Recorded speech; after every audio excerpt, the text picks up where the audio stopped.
A widow with triplets was being dragged to the auction block to be sold like livestock to pay her dead husband's gambling debts until a quiet Odawa man stepped from the shadows and did something that would shake the very foundations of Copper Creek's twisted justice.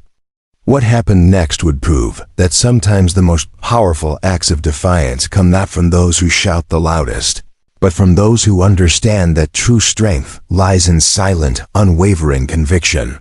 The October wind carried the stench of desperation through Copper Creek's main square as Evangeline. Before we jump back in, tell us where you're tuning in from, and if this story touches you, make sure you're subscribed, because tomorrow I've saved something extra special for you. Porter clutched her 3 children against her threadbare skirts. The auction platform had been hastily constructed from rough pine planks, still bleeding sap in the unseasonably warm afternoon sun. Around them, the usual market day crowd had swelled with vultures drawn by the promise of human misery served as entertainment. "Lot 17, barked Wade Garrison, the town's self-appointed auctioneer, his voice cutting through the murmur of excited onlookers. One widow woman, age 26, capable of all domestic duties. Included in the lot are 3 children, 2 boys and 1 girl, ages 4 to 6 years. Opening bid starts at $50 to cover documented debts owed to Copper Creek Mercantile and associated parties." Evangeline's arms tightened around her triplets as the crowd pressed closer. Little Samuel and Benjamin flanked her left side, their identical faces pale with confusion and fear. On her right, daughter Ruth buried her face against her mother's hip, small shoulders shaking with silent sobs. None of them understood why they were standing on this platform, why strange men were shouting numbers while pointing at them like they were cattle at market. But Evangeline understood. She understood with crystal clarity that her husband's final act of self-destruction had reached beyond the grave, to destroy everything she held sacred. 3 weeks ago, Tobias Porter had put a pistol to his head in their barn rather than face the mountain of gambling debts that would have seen his family turned out into the wilderness. His suicide note, written in the shaking hand of a man consumed by shame, contained only 7 words. "I'm sorry. This is the only way." Evangeline had found him at dawn, his blood already attracting flies in the autumn heat. She'd covered his body with horse blankets and sent Samuel running to fetch Sheriff McGrath, all while trying to shield Benjamin and Ruth from the sight that would haunt her dreams forever. She'd thought the worst was behind them when they'd buried Tobias 3 days later in the potter's field, his suicide barring him from consecrated ground. She'd been catastrophically wrong. "Wade," Garrison's voice boomed across the square again, pulling Evangeline back to the nightmare unfolding around her. "Do I hear 50? $50 for the lot? Come now, gentlemen, this is prime domestic stock we're talking about. Woman's young, healthy, good-breeding hips. Children are old enough to work, but young enough to train proper. $50 is practically theft at these prices." A man near the front of the crowd raised his hand, Jeremiah Hoxton, who owned the largest ranch outside town and was known for working his hired hands until they dropped. "50, he called out, his voice thick with whiskey and cruel intent. "50 from Mr. Hoxton. Do I hear 60? Evangeline closed her eyes and tried to block out the sound of her family's lives being reduced to livestock prices. How had it come to this? How had 3 weeks transformed her from a respected merchant's wife into chattel being sold to satisfy debts she'd never known existed? The answer lay in the papers Sheriff McGrath had served her with just 5 days after Tobias's funeral. Her husband, it seemed, had been living a double life for the better part of 2 years. While Evangeline had believed their general store was thriving, Tobias had been systematically gambling away every penny of profit at the poker tables in Jake Brennan's saloon. When cash ran short, he'd begun borrowing against future inventory. When that wasn't enough, he'd put up their home and business as collateral for increasingly desperate bets. By the time he'd pulled that trigger, Tobias Porter owed money to half the businessmen in Copper Creek, The largest debt, nearly $300, belonged to Augustus Brennan, Jake's father and the town's wealthiest landowner. Brennan also happened to control the sheriff, the judge, and most of the town council through a combination of bribes, blackmail, and strategic marriages. When Evangeline had pleaded for time to sell the store and pay what she could, Brennan had smiled with all the warmth of a rattlesnake and explained the facts of life in Copper Creek. The debts were secured against everything Tobias had owned, including his wife and children, under territorial law. Since the family's assets couldn't cover what was owed, the debtors had the legal right to recoup their losses through indentured servitude. In plain English, Evangeline and her children would be sold to the highest bidders and forced to work off the debt through years of unpaid labor. The children, being minors, would remain bound until they reached 18. Evangeline, as the primary debtor, would serve until every penny was repaid, a process that could take the rest of her natural life, given the interest rates and maintenance costs that would be added to her account. 65 from Mr. Caldwell. Do I hear 70? Evangeline opened her eyes to see Marcus Caldwell, the town banker, bidding with the casual air of a man purchasing a new horse. Caldwell was 45 years old, a widower with a reputation for working his servants like animals and discarding them when they became inconvenient. The thought of Ruth in that man's household made Evangeline's stomach turn to acid. "Mama," Ruth whispered, her small voice barely audible above the crowd noise. "Are they going to take us away from you?" Evangeline knelt down, gathering all three children in her arms, despite the platform's limited space. Samuel and Benjamin pressed close, their 4-year-old faces reflecting a fear they couldn't yet comprehend. Ruth, being 2 years older, understood. Enough to be terrified. "Listen to me," Evangeline whispered urgently. "No matter what happens, remember that I love you more than life itself. Remember that your papa loved you too, even though he made a terrible mistake. And remember that being sold doesn't mean you stop being my children. Do you understand?" The boys nodded solemnly, while Ruth's eyes filled with fresh tears. "I don't want to go with strangers, Mama. Neither do I, baby. But sometimes we don't get to choose what happens to us. Sometimes we only get to choose how we face it." Wade Garrison's voice cut through their quiet moment like a whip crack. 75 from Mr. Brennan himself. Augustus Brennan bid $75 for the lot. A murmur of surprise rippled through the crowd. Augustus Brennan rarely involved himself directly in the town's senior business dealings, preferring to work through intermediaries and maintain plausible deniability. His personal bid suggested either unusual interest in this particular auction or a desire to send a message to anyone else considering default on their debts. Evangeline looked toward the bidder and felt her blood turn to ice water. Augustus Brennan stood near the platform's edge, his silver hair gleaming in the afternoon sun and his pale eyes fixed on her with unmistakable hunger. At 62, Brennan was still a handsome man in the way that predators often were: lean, elegant, and radiating the confidence of someone who'd never met meaningful opposition. But it was the man standing beside Brennan who made Evangeline's heart stop entirely.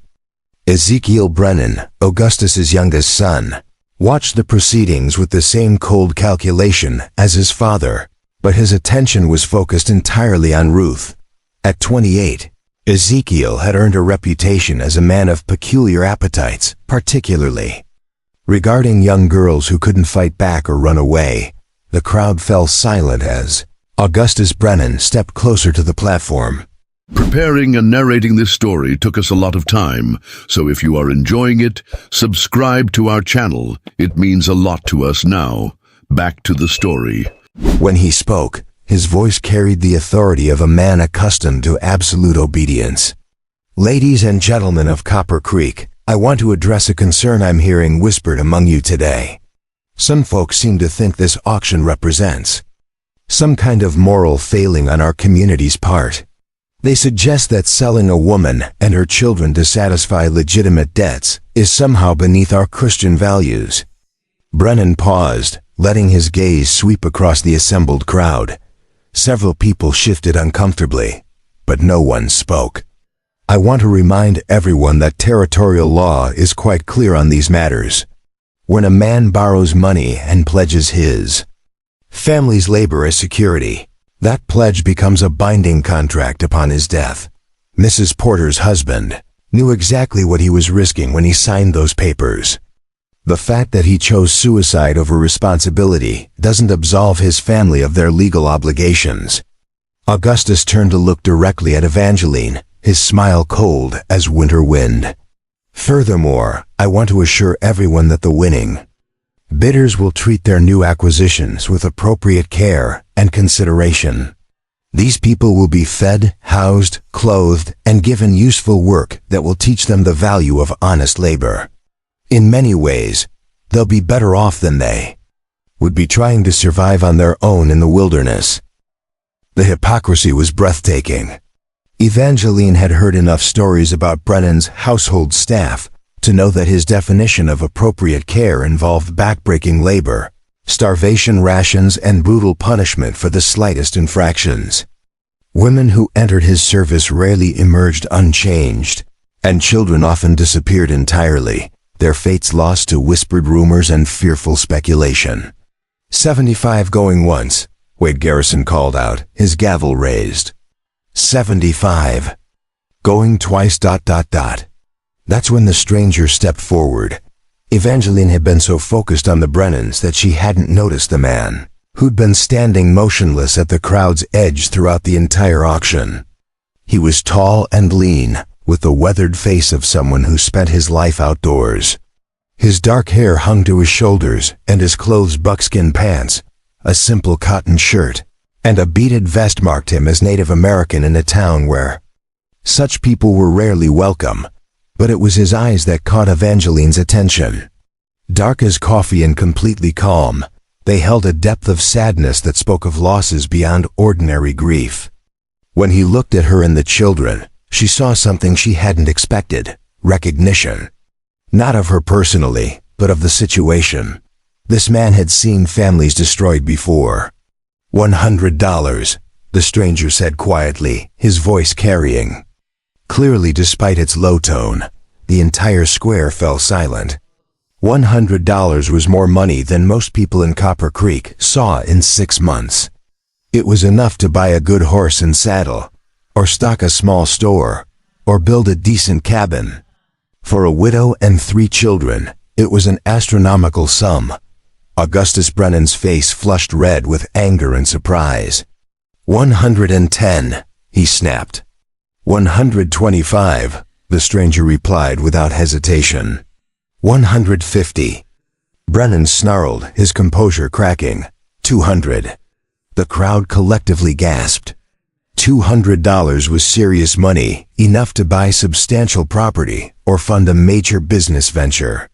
The stranger's willingness to spend such a sum on what amounted to indentured servants suggested either tremendous wealth or complete insanity. Augustus Brennan stared at the native man with naked hatred, his pale eyes burning with fury at being publicly challenged. In Copper Creek, Brennan's word was law and his desires were rarely opposed. The idea that some savage would dare outbid him in front of the entire town was an insult that demanded response. "Who the hell are you?" Brennan demanded, his voice dripping with contempt. The stranger met his gaze steadily. "Joseph Crow Feather," he said simply. "And I have the money to back my bid." Joseph reached into his shirt and withdrew a leather pouch that clinked with the unmistakable sound of gold. Coins. He opened it slightly, allowing the afternoon sun to catch the glint of metal within. The crowd pressed forward, straining to see proof of wealth that would make this auction legitimate rather than theatrical. 200 going once, Wade Garrison called out, his voice shaking slightly with excitement. The auctioneer stood to make a substantial commission on this sale, and the unexpected bidding war had already exceeded his wildest expectations. Augustus Brennan's face had gone from red to purple with rage. Being outbid was humiliating enough, but losing to a Native American in front of half the town would damage his reputation permanently. Worse, allowing Joseph Crowfeather to walk away with this victory would signal to other potential challengers that Brennan's power had limits. 250. Brennan growled through clenched teeth. Joseph studied the older man for a long moment, his expression unreadable. Then he reached into his shirt again and withdrew a second pouch, this one larger than the first. $500, he said calmly. The crowd erupted in shocked murmurs and excited whispers.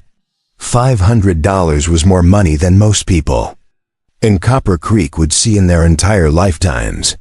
It was enough to buy half the businesses on Main Street, or purchase a small ranch complete with livestock and equipment. Augustus Brennan stood frozen, his mouth working soundlessly as he processed the impossible bid. $500 was beyond his ready cash reserves, and borrowing such a sum would require explanations he wasn't prepared to give. More importantly, spending that much money on a widow and 3 children would make him look either desperate or insane. Going once, Wade Garrison called out, his voice barely controlled. $500 going once for the Porter family. Brennan's face twisted with barely contained fury, but he remained silent. Around him, the crowd buzzed with excitement and speculation. Who was this Joseph Crowfeather? Where had he acquired such wealth? And why was he willing to spend a fortune on people he'd presumably never met? Going twice. Evangeline found herself holding her breath, her arms still wrapped protectively around her children. The idea of belonging to anyone was horrifying, but if they had to be sold, this quiet stranger seemed infinitely preferable to Augustus Brennan and his son. At least Joseph Crowfeather's eyes held compassion rather than cruelty. Sold. Wade. Garrison's gavel cracked against the wooden podium like a gunshot. The Porter family goes to Joseph Crowfeather for $500.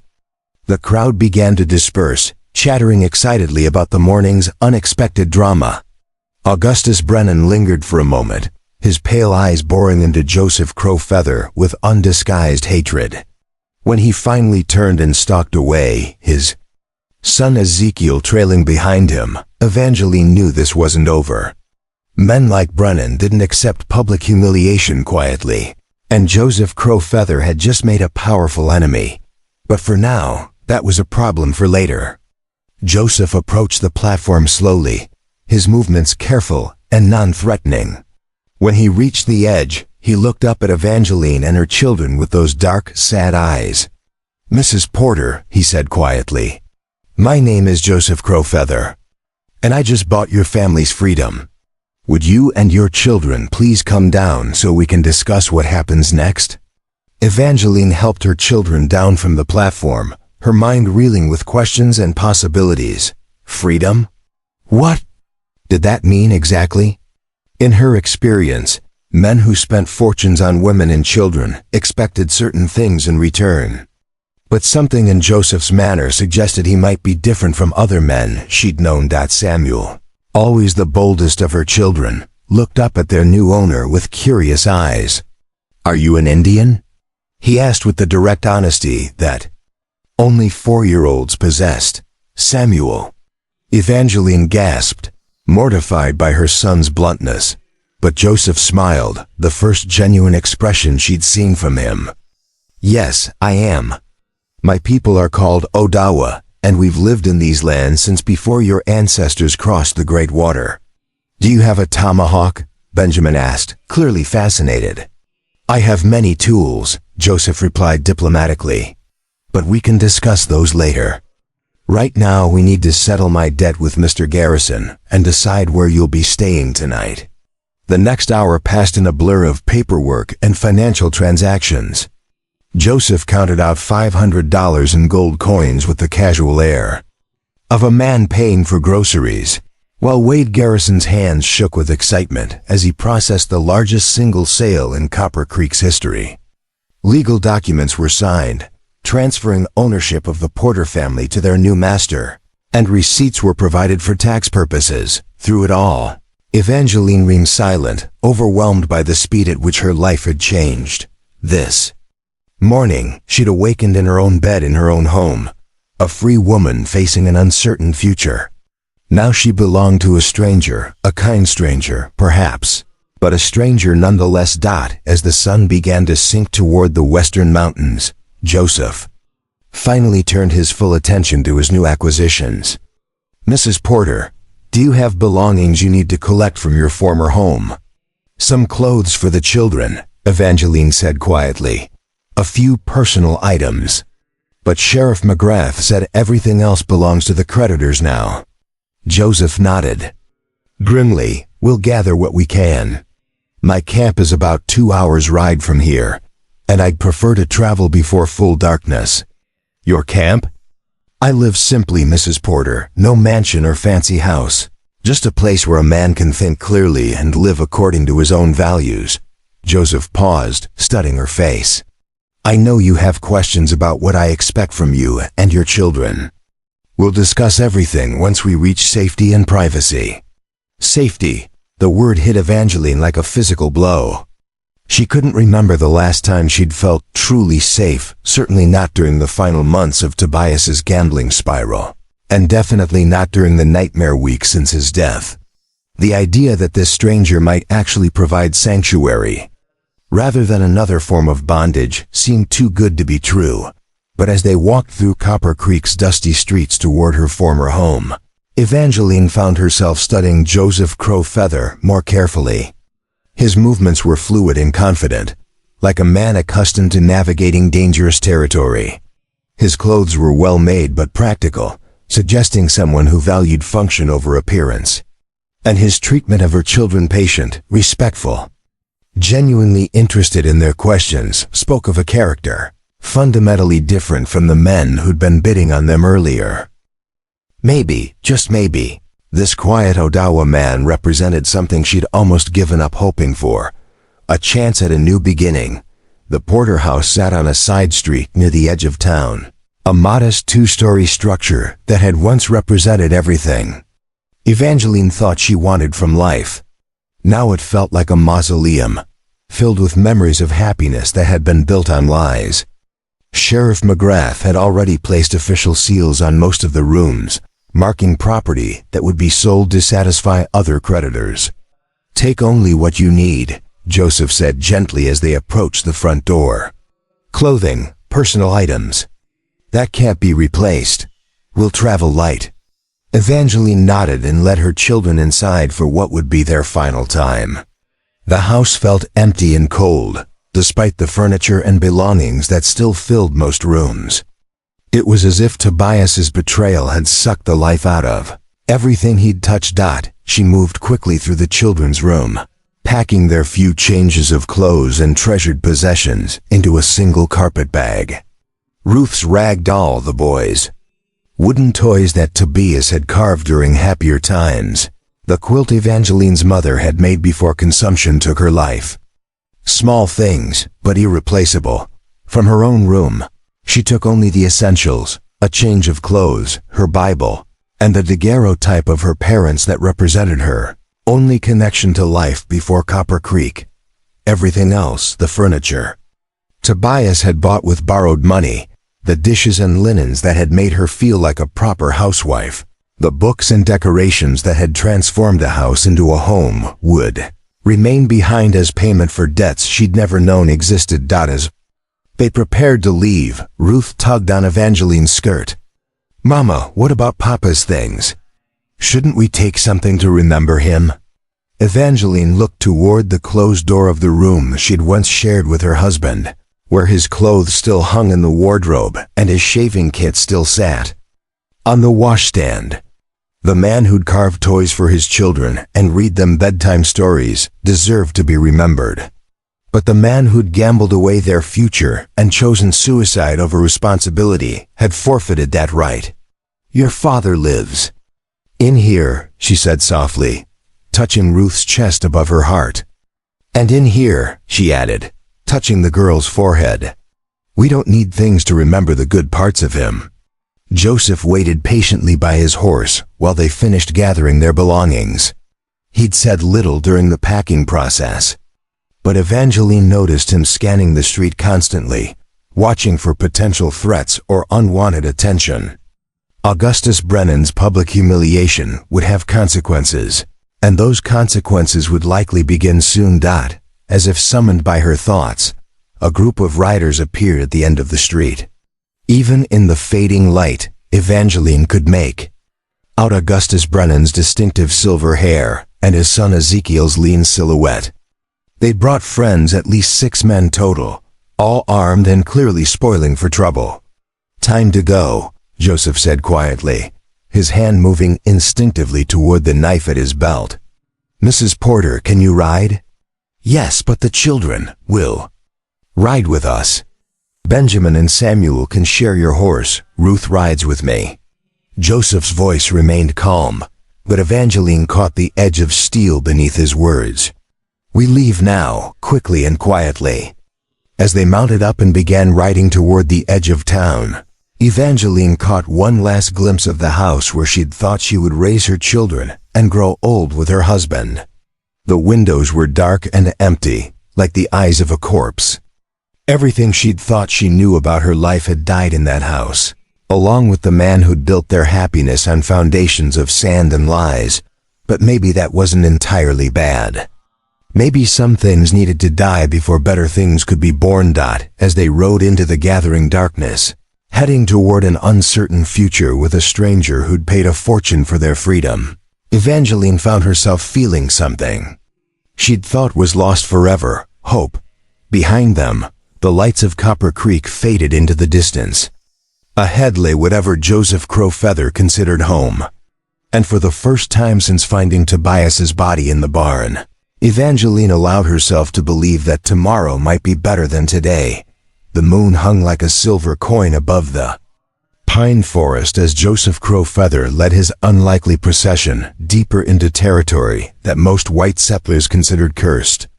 Evangeline Porter rode behind him on a gentle mare he'd produced from somewhere, her twin boys nestled against her chest while they dozed fitfully in the saddle.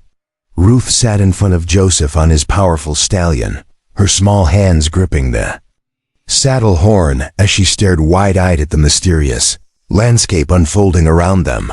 They'd been riding for 3 hours since leaving Copper Creek, following game trails that seemed to exist more in Joseph's memory than in visible reality. The path, if it could be called that, wound through stands of ancient pine and oak, across crystal-clear streams that caught starlight like scattered diamonds, and up rocky slopes where the horses' hooves rang against stone worn smooth by countless seasons of wind and rain. "Are we lost?" Ruth whispered, her voice barely audible above the soft thunder of hoofbeats and the night wind singing through the trees. "No, little one," Joseph replied gently, his voice carrying the same quiet confidence he'd shown during the auction. "We're exactly where we need to be. My people have traveled these paths for more generations than there are stars in the sky. The land remembers us, and we remember the land." Evangeline shifted uncomfortably in her saddle, trying to ease the ache in her back while keeping her sleeping son secure. The events of the afternoon felt like a fever dream: the auction block, the bidding war, Joseph's impossible offer, and their hasty escape from town under Augustus Brennan's watchful glare. Nothing made sense anymore. Why would a stranger spend $500 to buy her family? What did he expect in return? And where exactly was he taking them in the middle of the wilderness? As if reading her thoughts, Joseph turned slightly in his saddle. "Mrs. Porter, I know you have questions. Many questions. When we reach my home, I'll answer them all truthfully. But for now, I need you to trust that you and your children are safer here than anywhere else in the territory." "Safer from what?" Evangeline asked, though she suspected she already knew the answer. "From men who believe that money gives them the right to own other human beings. From people who think that because your husband made mistakes, you and your children should pay the price forever." Joseph's voice carried a weight of personal experience that made Evangeline wonder what losses had shaped this quiet man's perspective. from a system that treats families like livestock to be bought and sold. They rode in silence for another hour, climbing steadily into the foothills where the air grew thin and sharp with the promise of early snow. Evangeline had never been this far from civilization, and part of her marveled at the wild beauty surrounding them despite her fears about what lay ahead. The forest felt alive in ways that cultivated farmland never did, full of rustling secrets and ancient wisdom that predated human settlement by millennia.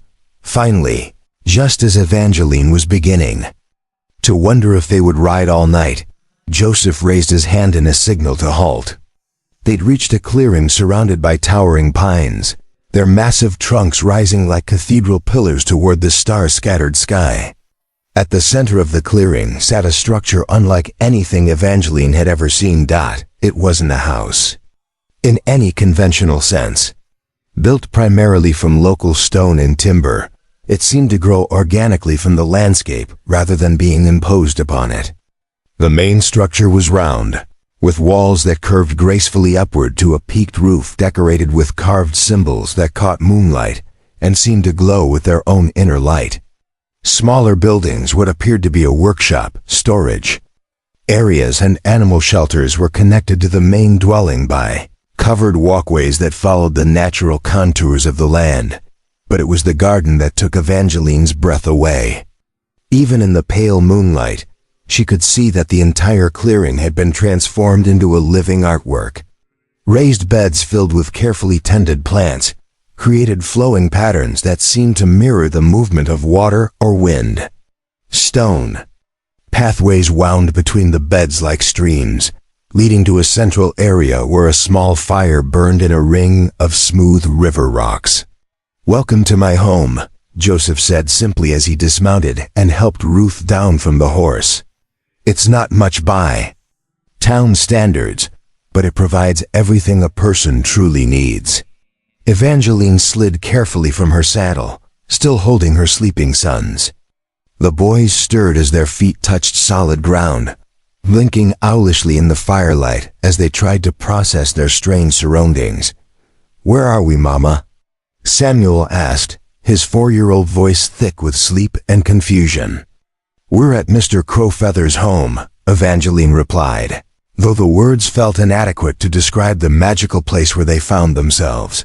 Benjamin, always the more practical of the twins, looked around the clearing with obvious skepticism. "This doesn't look like a house." Joseph chuckled, a sound that seemed to harmonize with the night wind through the pines. "You're right, Benjamin. It's not like the houses in town. Would you like to see inside?" He led them toward the main structure, where a wooden door carved with intricate symbols stood slightly ajar. Warm light spilled from within, along with the scent of cedar smoke and something that smelled like sage and sweet grass. The interior was even more surprising than the exterior. The circular room was larger than it had appeared from outside, with a domed ceiling supported by beautifully carved wooden beams. The walls were lined with shelves containing books, pottery, baskets, and objects that Evangeline couldn't immediately identify. A central fire pit provided both light and heat, its smoke rising through an opening in the ceiling, designed to create perfect ventilation. But what struck Evangeline most forcefully was the sense of peace that permeated the space. After months of living with Tobias's increasing desperation and the recent trauma of losing everything, she'd forgotten what it felt like to be in a place that felt truly safe.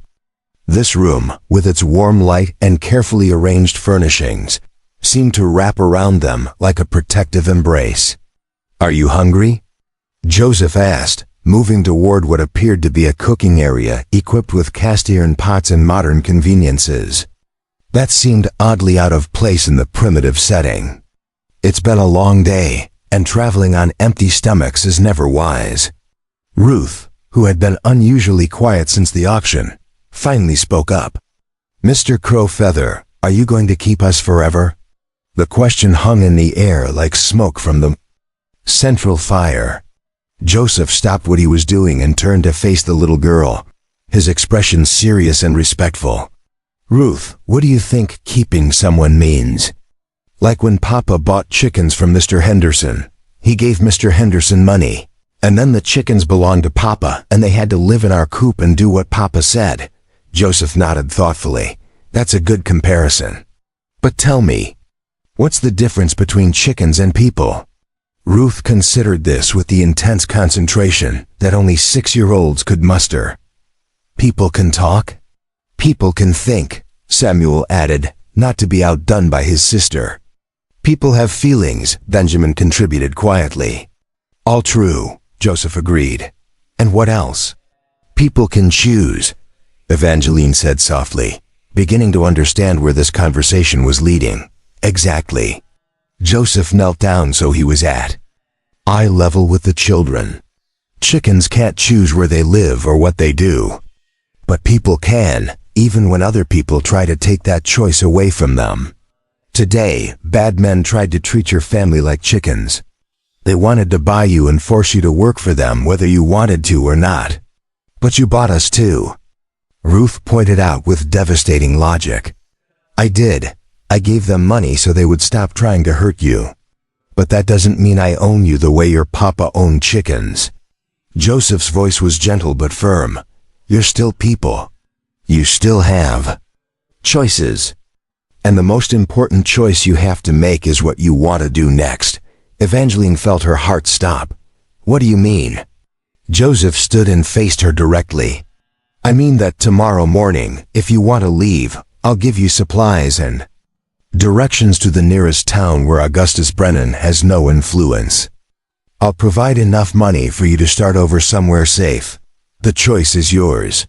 The offer was so unexpected, so completely contrary to everything Evangeline had feared, that she couldn't immediately process it.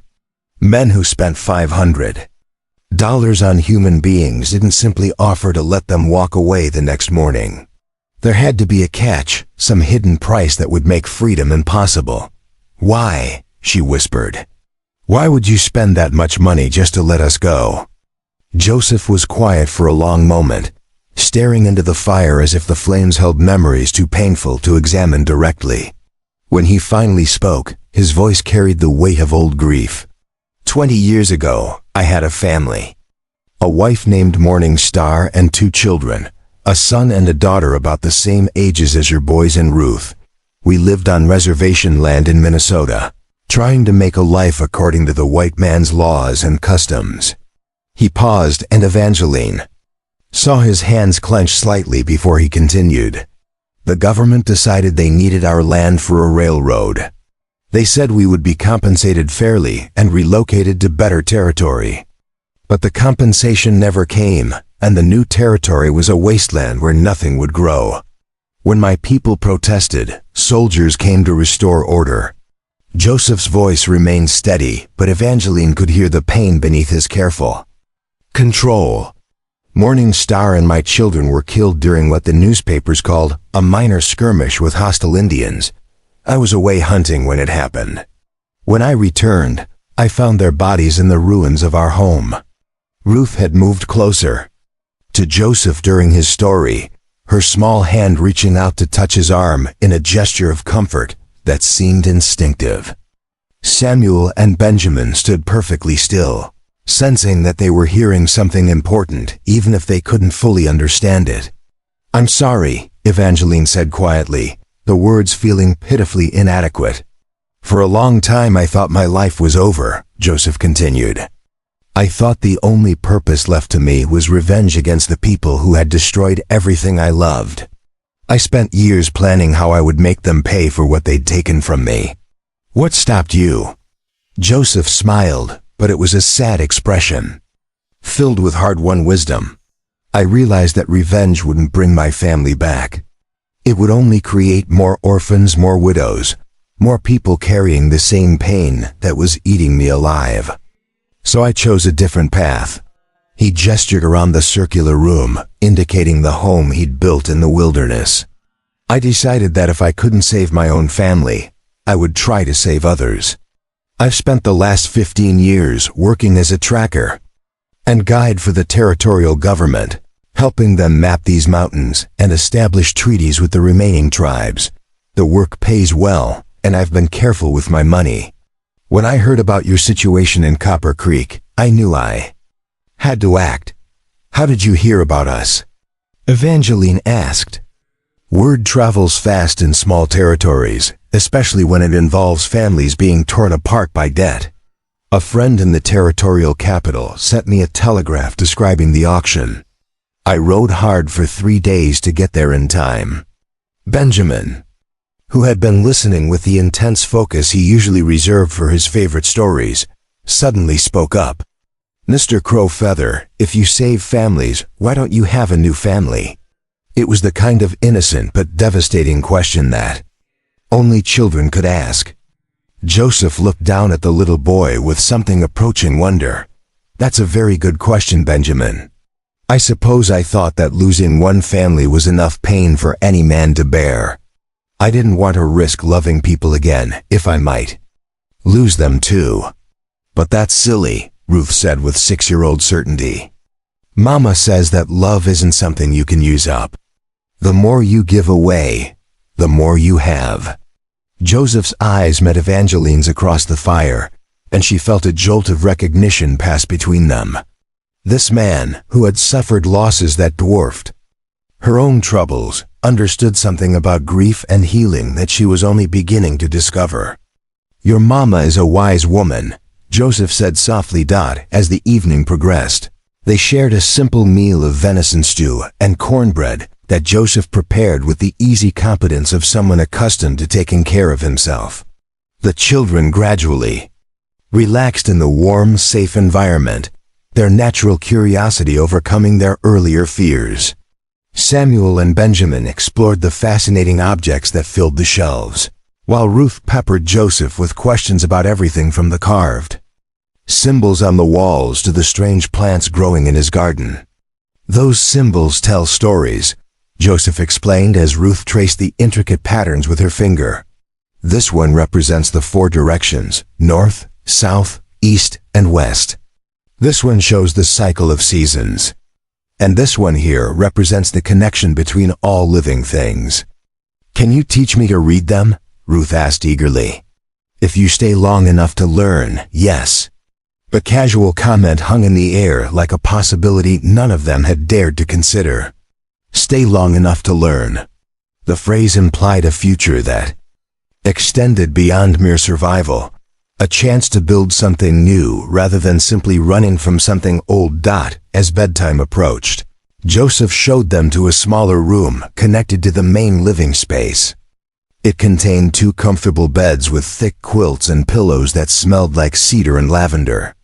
A window looked out over the moonlit garden, and the walls were decorated with more of the intricate carvings that seemed to be Joseph's signature. Artistic expression. This room was built for guests, Joseph explained, as he lit a small oil lamp. You'll be safe here tonight. In the morning we can discuss what you'd like to do next. After Joseph left them alone, Evangeline helped her children into the soft nightclothes he'd somehow provided. Simple cotton garments that fit perfectly despite the impossibility of him knowing their sizes in advance. The boys settled into one bed while Ruth climbed into the other, all 3 of them exhausted by the day's overwhelming events. Mama, Ruth whispered as Evangeline tucked the quilts around her small form. I like Mr. Crowfeather.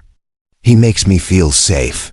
Me too, Samuel added from the other bed. He's nice, Benjamin contributed. And he has interesting things. Evangeline smoothed Ruth's dark hair away from her face, marveling at how quickly children could adapt to new circumstances. He does seem like a good man. Are we going to stay here? Ruth asked. It was the question Evangeline had been avoiding all evening.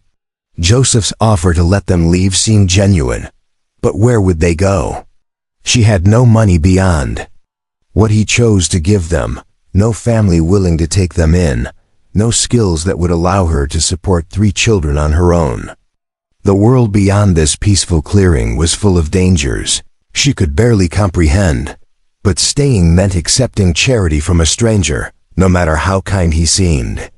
It meant depending on someone else's goodness when her experience with Tobias had taught her how quickly such goodness could disappear. Most importantly, it meant trusting that Joseph Crowfeather's motives were as pure as he claimed. "I don't know yet, sweetheart," Evangeline said honestly. "We'll see what tomorrow brings." After the children fell asleep, Evangeline lay awake, staring at the carved ceiling and listening to the night sounds of the forest. Somewhere in the distance, an owl called to its mate, the sound both mournful and beautiful in the darkness. The wind sighed through the pine boughs like a lullaby older than human memory. For the first time since finding Tobias's body, Evangeline allowed herself to truly think about the future. Not just survival that had been her only focus for weeks, but the possibility of building a life worth living.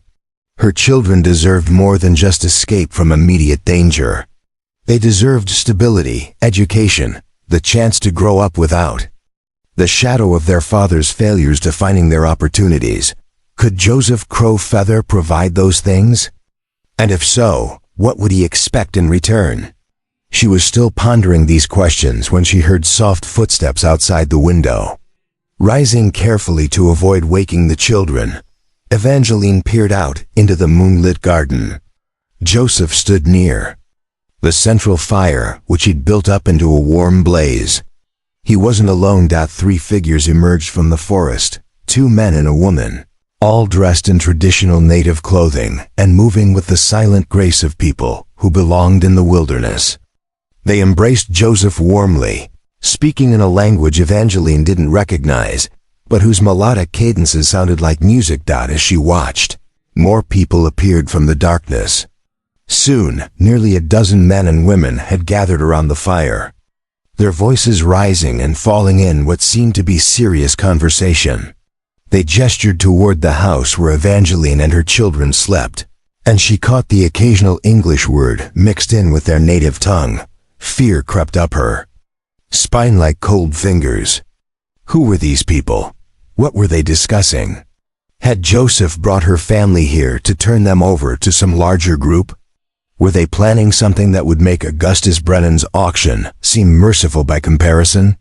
Evangeline crept back to her bed, her mind racing with terrible possibilities. She'd been so grateful for Joseph's intervention that she hadn't stopped to consider whether his motives might be more complex than simple charity. Native tribes had their own reasons to hate white settlers, especially those who'd been driven from their ancestral lands by government greed and violence. What if Joseph's rescue had been motivated not by kindness, but by revenge? What if saving her family was just the first step in some larger plan to strike back at the white community that had destroyed his own loved ones? As the voices outside continued their midnight conference, Evangeline lay rigid with renewed terror, listening to her children's peaceful breathing and wondering if she'd traded one form of slavery for something far worse. Dawn broke over the sacred grove like a gentle whisper, painting the sky in shades of rose and gold that filtered through the ancient pines surrounding Joseph Crowfeather's hidden sanctuary.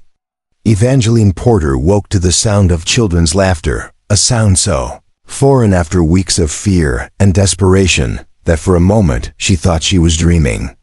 But as consciousness fully returned, she realized that Samuel, Benjamin, and Ruth were indeed laughing, their voices bright with genuine joy as they played somewhere outside the guest room. Rising quietly from her bed, Evangeline moved to the window and felt her breath catch in her throat. The mysterious gathering she'd witnessed during the night had vanished without a trace, leaving no evidence that a dozen people had materialized from the forest for their midnight conference. The central fire still smoldered peacefully, and the garden looked exactly as it had when they'd arrived the previous evening. But her children were not alone in the clearing. A woman sat cross-legged near the fire, her long black hair braided with beads and feathers that caught the morning light like captured rainbows. She appeared to be in her 40s, with the kind of ageless beauty that spoke of wisdom earned through experience rather than youth preserved through luck. Her clothing was a fascinating blend of traditional Native designs and practical frontier wear buckskin, decorated with intricate beadwork, but cut in patterns that allowed for easy movement and work. Samuel and Benjamin sat on either side of her, completely entranced as she wove what appeared to be a small basket from willow strips. Ruth knelt nearby, attempting to copy the woman's movements with her own bundle of plant material. All three children looked more relaxed and happy than Evangeline had seen them since before. Tobias's gambling spiral had begun destroying their family. The secret, the woman was saying in accented but clear English, is to listen to what the willow wants to do. If you fight against its nature, the basket will be weak and ugly. But if you work with the plant's natural strength, it will create something beautiful that lasts for generations. Like people? Ruth asked with the intuitive wisdom that sometimes made her seem far older than her 6 years. The woman smiled, and Evangeline could see genuine warmth in her dark eyes. Exactly like people, little flower. When we try to force ourselves or others to be something they're not meant to be, we create weakness and unhappiness. But when we honor what someone truly is, they can become strong and beautiful. Evangeline dressed quickly and stepped outside, uncertain how to approach this new development. The woman looked up as she emerged from the guest quarters, her expression shifting from gentle instruction to careful evaluation. "You must be Evangeline," the woman said, rising gracefully to her feet. "I am Ayanna, Joseph's cousin. He asked me to come early this morning to help with the children while you two discuss important matters." "Important matters?" "About your future, and about the dangers that followed you from Copper Creek." Ayanna's voice carried a gravity that made Evangeline's stomach clench with renewed anxiety. "But first, have you eaten?" The children were hungry when they woke, so I prepared breakfast. "Joseph will join us shortly. He's completing his morning prayers." As if summoned by her words, Joseph emerged from a small structure at the edge of the clearing that Evangeline hadn't noticed the night before. It was clearly a place of worship or meditation, built in the same organic style as his home but smaller and more austere. He walked toward them with the measured pace of someone who'd found peace through spiritual practice, but Evangeline noticed tension in his shoulders that hadn't been there the previous evening. "Good morning, Mrs. Porter," he said formally. "I hope you and the children slept well."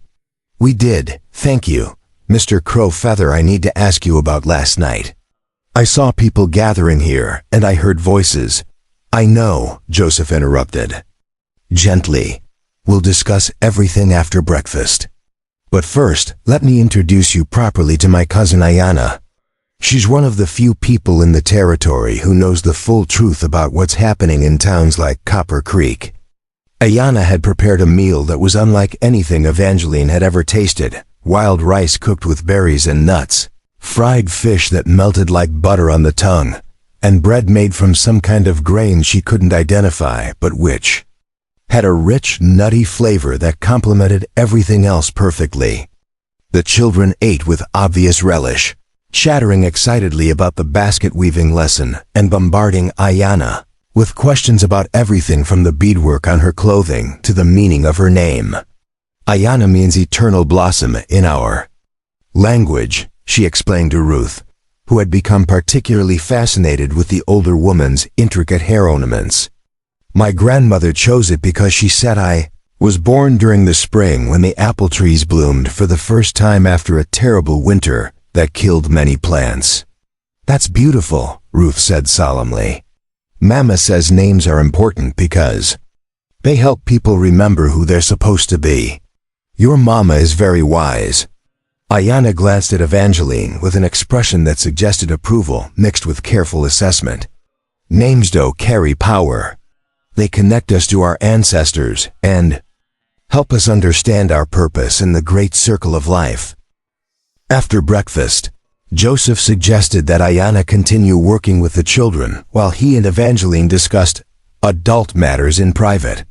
The children seemed perfectly content with this arrangement, especially when Ayanna promised to teach them how to identify edible plants in the forest and show them where she'd seen a family of deer drinking from the stream that bordered the property. Joseph led Evangeline to a secluded area of the garden where two stone benches faced each other. Across a small pool fed by a natural spring. The water was so clear that she could see every pebble on the bottom, and fish no longer than her thumb darted between aquatic plants that swayed gently in the current. "This is where I come to think when I need clarity," Joseph said, settling onto one of the benches. "The water reminds me that truth, like the spring, comes from deep places and flows where it needs to go regardless of obstacles." Evangeline sat across from him, her hands folded tightly in her lap. "Mr. Crowfeather, I need to know exactly what I've gotten my children into. Last night, I saw at least a dozen people gather here for some kind of meeting. They were discussing. You sirs, I could tell even though I couldn't understand most of what they said. Are we prisoners? Are you planning to use us somehow in revenge against white settlers? I need the truth." Joseph was quiet for a long moment, watching the fish swim in lazy circles around the pool. When he finally spoke, his voice carried the weight of someone sharing secrets that could prove dangerous. "You're not prisoners, Evangeline. You never were, and you never will be. But you're also not safe, and pretending otherwise would be a disservice to you and your children." He looked up, meeting her eyes directly. "The people you saw last night were members of what we call the Underground Current, a network of Native Americans, former slaves, Mexican immigrants, and even some white settlers who work together to help families escape from situations like yours." "Escape from what exactly?" "From a system of legal slavery that's spreading through the Western territories faster than most people realize." Joseph's expression darkened. "Augustus Brennan isn't unique, Evangeline. He's part of a larger operation that uses manufactured debts, corrupt legal proceedings, and intimidation to acquire unpaid laborers. They target immigrants, minorities, widows, anyone who lacks the resources to fight back through official channels." Evangeline felt ice forming in her stomach. "You're saying this is happening to other families?" "Dozens of them, maybe hundreds. Across the territory. The beauty of the system, from their perspective, is that it's completely legal. Territorial law allows for indentured servitude to satisfy debts, and there are very few protections for people who can't afford lawyers or don't understand their rights." Joseph rose and began pacing around the pool, his movements betraying an anger he kept carefully controlled. "Brennan and his associates have refined the process into a profitable business. They identify vulnerable families, manufacture financial crises through various means, sudden tax assessments, called-in loans, trumped-up legal charges, and then swoop in to solve the problem through debt bondage. The victims are then sold to farms, ranches, mines, or private households, where they work for years without wages. But surely the territorial government is either bought off or willfully ignorant," Joseph said grimly. "Some officials genuinely don't know what's happening. Others are actively participating in the profits. And a few, like Sheriff McGrath in Copper Creek, are simply too frightened of men like Brennan to risk opposing them." Evangeline thought about the sheriff who had served her with the debt papers, remembering how nervous he'd seemed, despite his official authority. At the time, she'd attributed his discomfort to the unpleasant nature of his duty. Now she wondered if he'd known exactly how corrupt the entire process was. "So the people last night, they're trying to fight this system.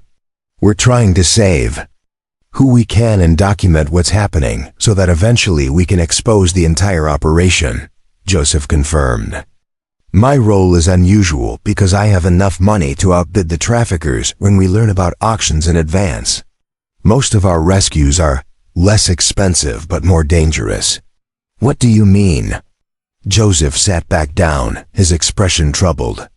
"Sometimes we help families escape during transport between auction sites and their final destinations. Sometimes we provide sanctuary for people who've managed to run away from their bondage.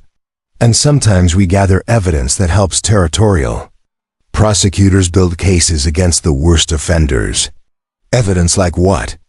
Forged documents, witness testimony, financial records that show the profits being generated by forced labor.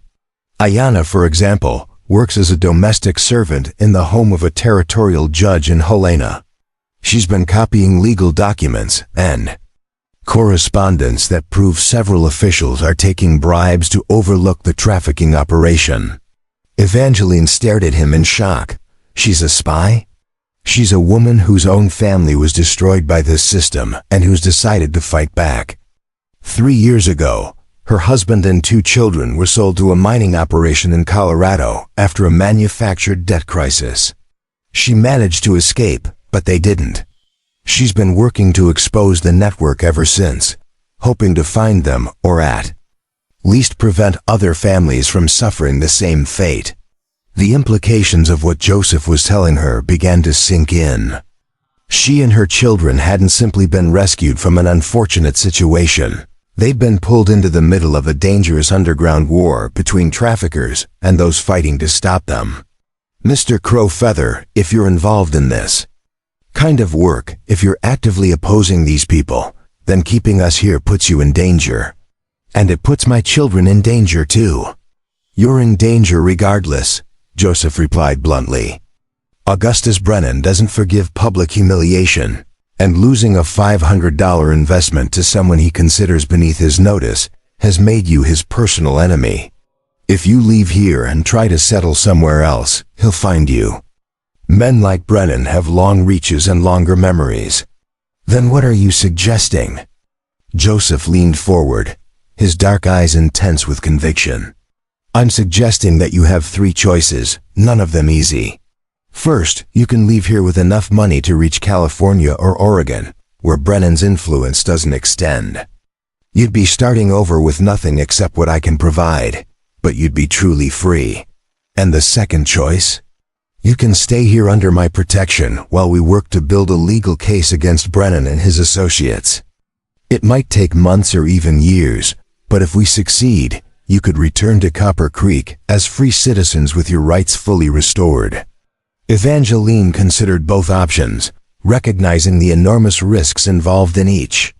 Fleeing to the far territories meant abandoning any hope of justice and condemning her children to lives as permanent refugees.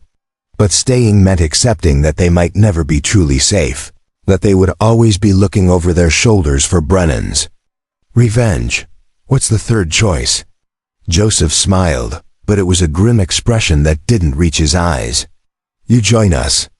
Actively participate in the underground current. Use your education and skills to help other families escape the same trap that caught yours. It's the most dangerous option, but it's also the one that might actually change things for the better. You're asking me to become a criminal. I'm asking you to become a freedom fighter, Joseph corrected. There's a difference, even if the law doesn't always recognize it.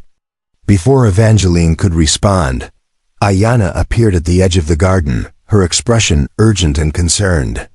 Joseph, we have a problem. Riders coming up the mountain trail, at least 6 of them, moving fast and armed. They'll be here within the hour. Joseph was on his feet instantly, his peaceful demeanor replaced by the alert competence of someone accustomed to danger. Did you recognize anyone? Ezekiel Brennan was leading them. I saw that distinctive white horse of his through my spyglass. Ayanna's voice carried the controlled tension of someone who'd faced mortal danger before.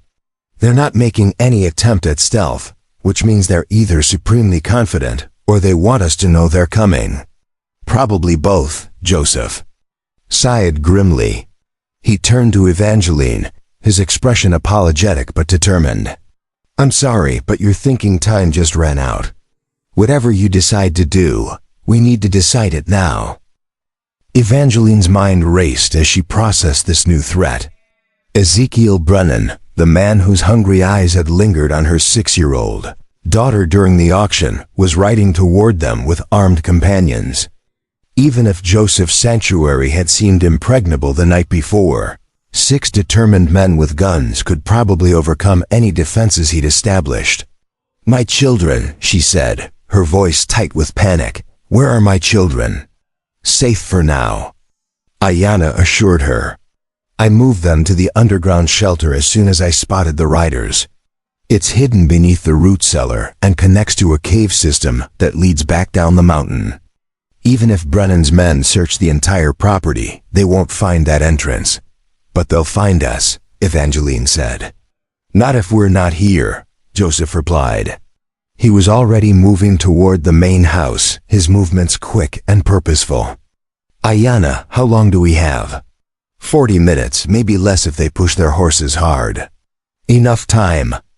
Joseph disappeared into his home and emerged moments later with a traveling pack already prepared and a rifle that looked well maintained and frequently used. Evangeline, I need an answer right now. Do you trust me enough to let me get you and your children to safety? Because if we're going to move, we need to move immediately. Looking at this man who had appeared in her life like an answer to prayer, who had shared his tragic history and opened his home to strangers, who was now preparing to risk his own safety to protect her family from consequences of decisions they'd never made. Evangeline found her answer. Yes, she said simply, I trust you. Then gather whatever you can't live without and meet me at the root cellar in 5 minutes, Joseph instructed. We're about to take the most dangerous journey of your lives, but if we're very lucky and very careful, it might also be the one that finally sets you free. As Evangeline ran toward the guest quarters to collect their few belongings, she could hear the distant sound of horses' hooves on stone, growing steadily closer. Ezekiel Brennan was coming for her family, and their peaceful night in paradise was about to become a desperate flight through mountain wilderness, where one wrong step could mean death or capture. But for the first time since finding Tobias's body in their barn, Evangeline felt something stronger than fear coursing through her veins. She felt determination. These men had already taken her husband, her home, her security, and her peace of mind. They would not take her children. Not while she had breath in her body and Joseph Crow, Feather standing beside her. The war for her family's freedom was about to begin in earnest. The underground shelter beneath Joseph's root cellar was a marvel of engineering that spoke to years of careful preparation for exactly this kind of emergency. Carved directly into the living rock of the mountain, the space was large enough to hold a dozen people comfortably, with alcoves containing supplies, weapons, and what appeared to be a sophisticated communication system involving mirrors and light signals. Evangeline found her children huddled together on a pile of blankets, their eyes wide with fear, but their faces showing the trust that only the very young could maintain in the midst of chaos. Samuel and Benjamin clung to the willow baskets they'd been weaving with Ayana, while Ruth clutched her rag doll against her chest like a talisman against the darkness pressing in around them. Mama, why are we hiding? Ruth whispered as Evangeline knelt beside them, gathering all 3 children into her arms.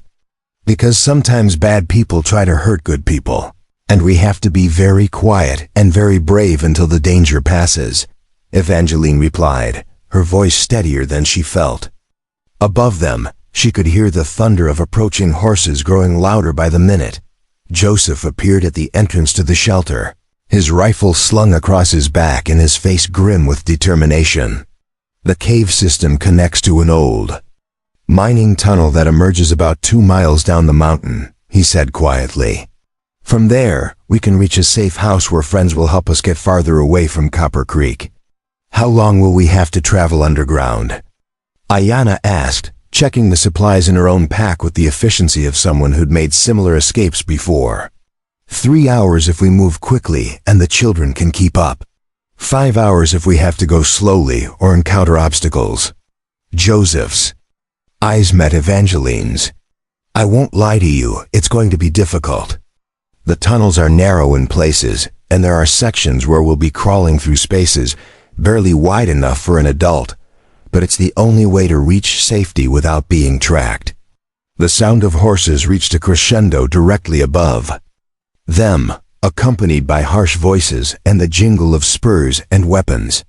Through the carefully concealed ventilation shafts, they could hear Ezekiel Brennan shouting orders to his men. "Spread out and search everything. They can't have gone far on foot, and that half-breed bastard has to be hiding them somewhere. Turn over every stone, check every building, and if you find any sign of where they went, you sing out loud and clear." A different voice, rougher and less educated, responded with cruel enthusiasm. "What do we do if we catch 'em, boss?" Ezekiel's laugh was like ice cracking on a winter pond. "Bring the woman and children back alive. My father has special plans for them. But if that Indian puts up a fight, well, sometimes accidents happen during the apprehension of dangerous criminals." Evangeline's blood ran cold as the implications of those words sank in. Ezekiel Brennan had come not just to reclaim property he considered stolen, but to exact revenge for the public humiliation his family had suffered. Whatever Augustus Brennan's special plans involved, they would undoubtedly be worse than simple. Debt bondage. Joseph touched her shoulder gently, his eyes compassionate but urgent. "We need to go now, while they're still searching the surface buildings. Once they realize we're not up there, they'll start looking for hidden spaces." The entrance to the cave system was concealed behind a false wall that opened at the touch of a hidden mechanism. Beyond it lay a tunnel that had clearly been carved by human hands, its walls smooth and its floor worn by countless feet over many years. Joseph lit a small lantern that cast dancing shadows on the rock walls, creating an otherworldly atmosphere that made their journey feel like a descent into the underworld itself. This tunnel was dug by miners looking for silver about 30 years ago, Joseph explained as they began their underground journey, his voice echoing strangely in the confined space. They never found much ore, but they left behind a network of passages that connects to natural caves formed by underground rivers. The local tribes have been using these tunnels for generations as safe routes through territory controlled by hostile forces. Ruth, who had initially been frightened by the enclosed space, gradually became fascinated by the geological formations they passed. "Look, Mama," she whispered, pointing to a section of wall where mineral deposits had created patterns that looked like frozen waterfalls. "It's like the mountain is decorated with jewels." Samuel and Benjamin, despite their exhaustion and fear, maintained the resilient curiosity that seemed to be their defining characteristic. They peppered Joseph with questions about how the tunnels had been formed, whether any dangerous animals lived in the caves, and how he had learned to navigate the complex system of passages that branched off in multiple directions. "My grandfather brought me here when I was younger than you," Joseph replied, his voice warm with memory despite their desperate circumstances. "He said that every man needs to know secret paths through dangerous territory, because there will always be times when the obvious routes are blocked by enemies or natural disasters." As they moved deeper into the mountain, the tunnel system became increasingly complex. Passages branched off in multiple directions, some sloping upward toward the surface while others descended into depths that seemed to have no bottom. Without Joseph's guidance, Evangeline realized they would have been hopelessly lost within minutes, but their guide moved through the maze with the confidence of someone who had memorized every twist and turn. He led them past underground streams where their footsteps splashed through ankle-deep water that felt like liquid ice, through chambers where their voices echoed back from invisible heights, and along narrow ledges where a single misstep would have sent them tumbling into darkness. After what felt like hours, but was probably only 40 minutes, they reached a section of tunnel where the air carried the scent of wood smoke and cooking food. Joseph held up his hand for silence, then cupped his hands around his mouth and made a sound that was part bird call and part human whistle. The call was answered immediately from somewhere ahead, and Joseph's tense shoulders relaxed slightly. "Friends," he said simply, leading them forward into a natural chamber that had been converted into a sophisticated underground station. The cave was enormous, its ceiling lost in shadows above their heads, and its walls decorated with paintings that appeared to be both ancient and recently refreshed. A small fire burned in a carefully constructed pit that channeled smoke up through natural vents, providing warmth and light without creating visible signs of occupation on the surface. Sleeping areas had been carved into alcoves around the chambers. Perimeter and supplies were stored in waterproof containers that suggested this place had been used as a refuge for many years. But most remarkably, the chamber wasn't empty. A dozen people moved about the space with the quiet efficiency of a well-organized operation, and Evangeline quickly realized that she was looking at another cell of the underground current that Joseph had described. There were Native Americans like Joseph and Ayanna, but also Mexican immigrants, freed slaves, and even a few white settlers who had the hard-eyed look of people who'd seen too much injustice to remain passive observers. A woman approached them. As they entered the chamber, tall and lean, with graying brown hair and clothes that marked her as someone accustomed to both rough travel and careful planning. Her face bore the kind of scars that spoke of violence survived rather than sought, and her eyes held the steady intelligence of a natural leader. "Joseph Crow Feather," she said, embracing him with obvious relief. "We heard about the auction in Copper Creek and wondered if you'd made it out safely. I'm Catherine Walsh," she added, turning to Evangeline. "And you must be the family that's got Augustus Brennan so riled up that he's offering $100 bounty for your capture." $100? Evangeline felt faint at the thought of such a price on their heads. "Posted in every town within a 3-day ride of Copper Creek," Catherine confirmed grimly. "Dead or alive, though he's offering an extra 50 if you're brought back breathing. Seems he has plans for you that require your continued existence." Ayanna spoke up from where she'd been settling the children in one of the sleeping alcoves. "How many people are hunting them?" "At least 30 that we know of, probably more," Catherine replied. "Brennan's put out the word that you're dangerous. Criminals who kidnapped his property through fraud and violence. He's got bounty hunters, off-duty lawmen, and every desperate fortune seeker in the territory looking for you." Joseph's expression darkened. 30 men. "That's more than we anticipated. It gets worse," Catherine continued. "Word came through our network this morning that Brennan's contacted the Territorial Marshal's office in Helena. He's claiming that you're part of a native uprising, that you've been stealing white families and selling them to hostile tribes.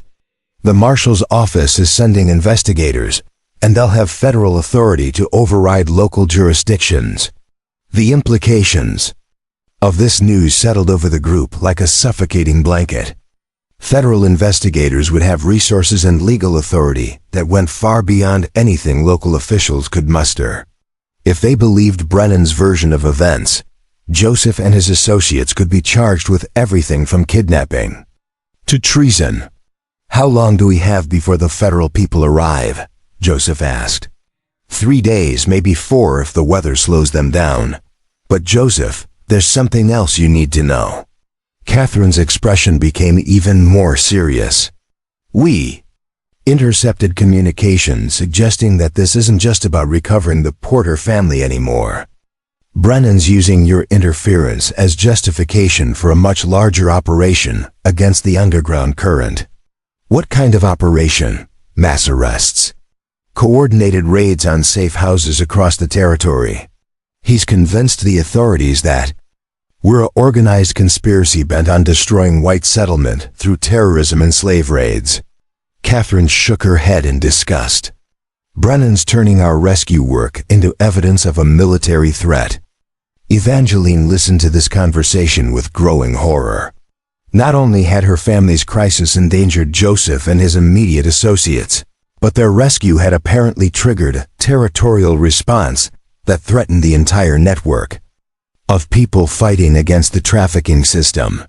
"This is my fault," she said quietly. "If I hadn't let you buy us at that auction, none of this would be happening." "No," Joseph said firmly. "This would be happening eventually regardless. Brennan and people like him can't allow any challenge to their system, no matter how small. If it hadn't been your family, it would have been the next family, or the one after that. The only difference is that your situation gave us a chance to save 4 people instead of watching them disappear into bondage. Catherine nodded agreement. Joseph's right. We've been expecting this kind of escalation for months. Brennan's operation was getting too big and too profitable to remain hidden forever. Eventually, someone was going to challenge it publicly. And when that happened, he was always going to try to destroy the entire resistance network. Ruth appeared at Evangeline's side, tugging on her skirt with the persistence that only 6-year-olds could maintain. Mama, the other children want to know if we're going to stay here forever. Evangeline looked around the chamber and realized that there were indeed other children present, boys and girls ranging in age from toddlers to teenagers, all bearing the quiet watchfulness that came from growing up in constant danger. These were the sons and daughters of underground current members, children who had never known normal lives because their parents had chosen to fight rather than submit to injustice. Not forever, sweetheart, Evangeline replied, though she honestly had no idea what their long-term future might hold. Just until it's safe to continue traveling. But as the adults continued their urgent planning discussion, Evangeline began to understand that safety might be a luxury none of them could afford for the foreseeable future. The underground war between the trafficking network and those fighting to stop it had entered a new phase, one where the stakes were higher and the risks greater than anything they'd faced before. We need to split up, Catherine was saying to Joseph. Take the Porter family west toward the Oregon Trail. If you can get them beyond territorial jurisdiction, they'll be safe from Brennan's bounty hunters and federal warrants. What about the rest of the network? We scatter, go to ground, wait for the immediate heat to die down. Some of our people will have to leave the territory entirely. Others can blend back into normal life and lay low until we can rebuild our capabilities. Joseph shook his head. Running away won't solve the fundamental problem. As long as Brennan's operation continues, more families will be destroyed. More children will be sold into bondage. And if we stay and fight, we'll all end up in federal prison or worse, Catherine countered. Sometimes strategic retreat is the only option that preserves the possibility of future victory. As Evangeline listened to this debate between 2 people who had clearly been fighting this war far longer than she'd been aware of its existence, she found herself thinking about the choice Joseph had presented to her that morning. Join them, he'd said. Become a freedom fighter rather than simply a rescued victim. At the time, the suggestion had seemed both impossibly dangerous and utterly foreign to everything she'd thought she was. She was a shopkeeper's widow, a woman whose greatest challenge before Tobias's suicide had been managing unruly schoolchildren and balancing household accounts. What could someone like her contribute to a sophisticated resistance operation? But looking at her children, who were already adapting to their underground environment with the resilience that had carried them through every crisis since their father's death, Evangeline began to understand something important. She wasn't the same woman who had stood on that auction block in Copper Creek. The experience of losing everything, of facing the possibility that her children might be separated from her and sold to people who would abuse them, had burned away.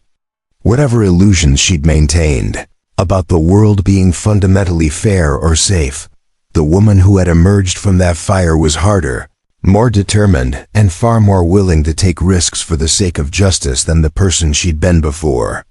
More importantly, she was a woman who understood that running away from evil was just another form of surrender.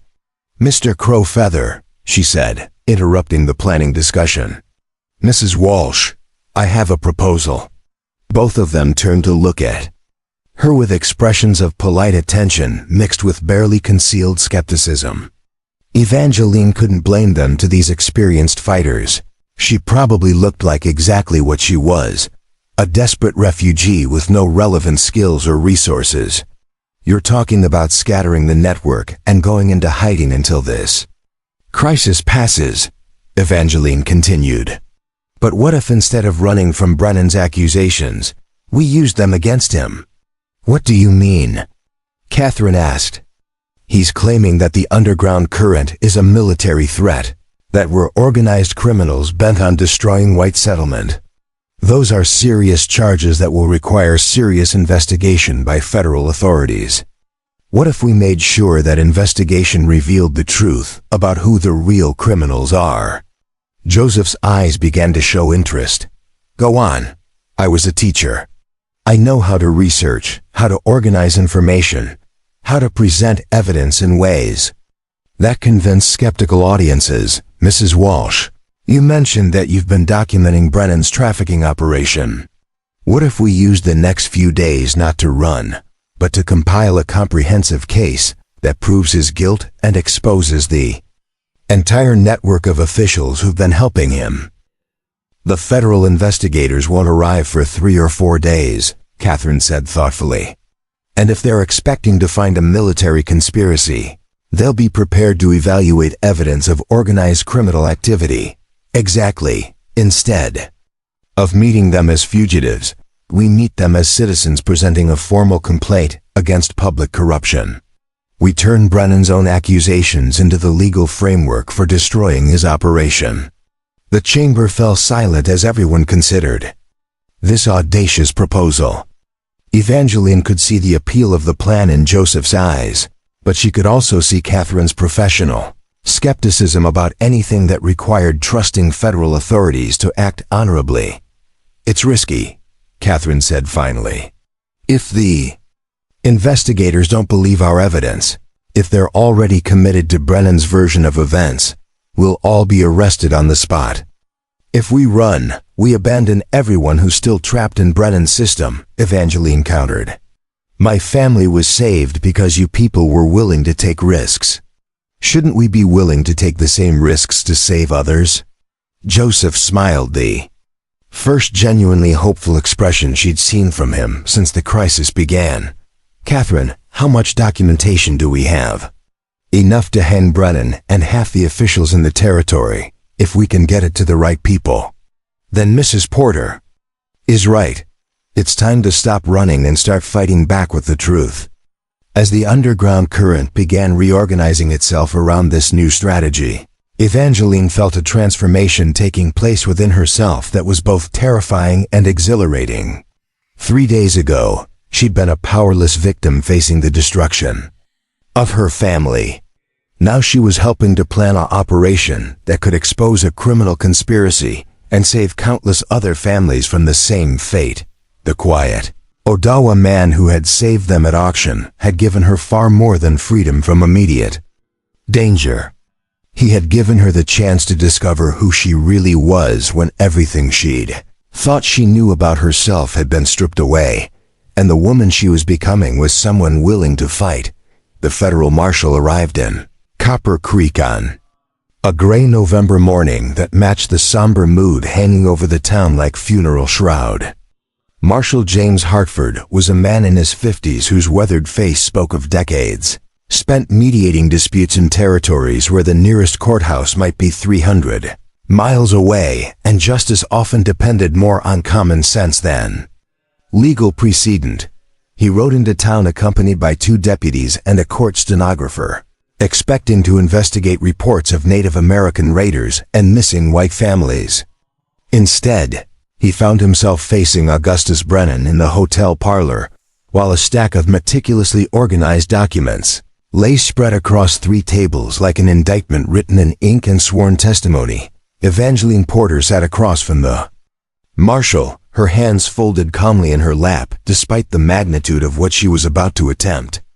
Behind her, Joseph Crow Feather stood with the quiet dignity that had first caught her attention at the auction, while Catherine Walsh occupied a chair near the window where she could monitor the street for any sign of Brennan's men attempting interference.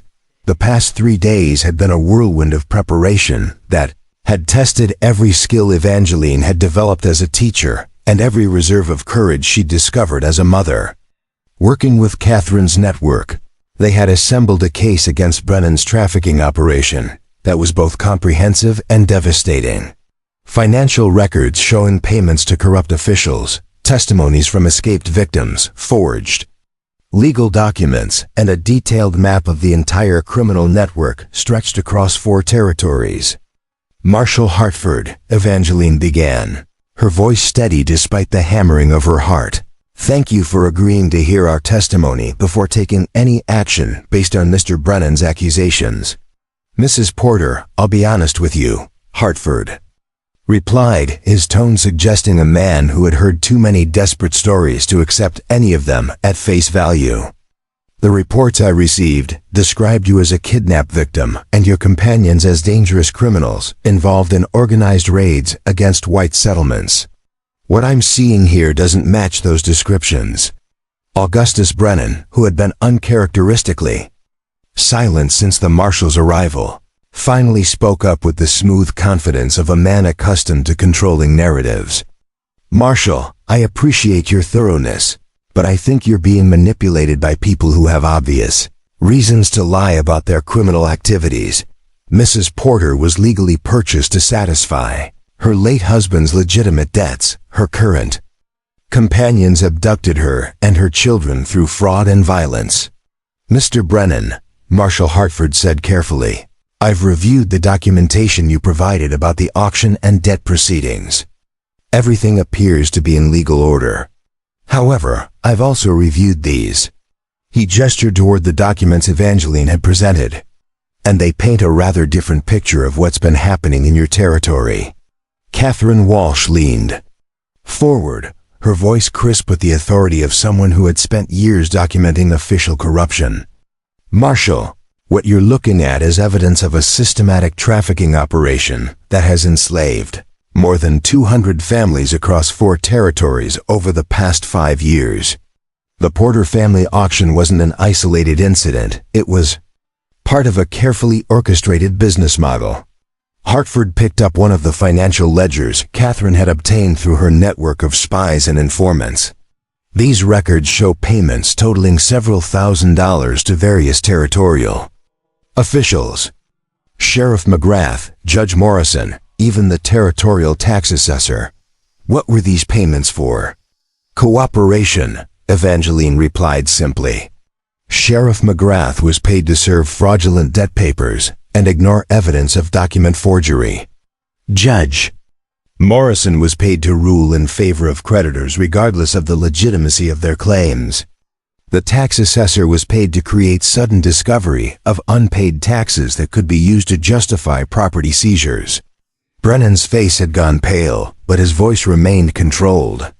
These are obviously fabricated documents created by criminals attempting to escape justice for their own crimes.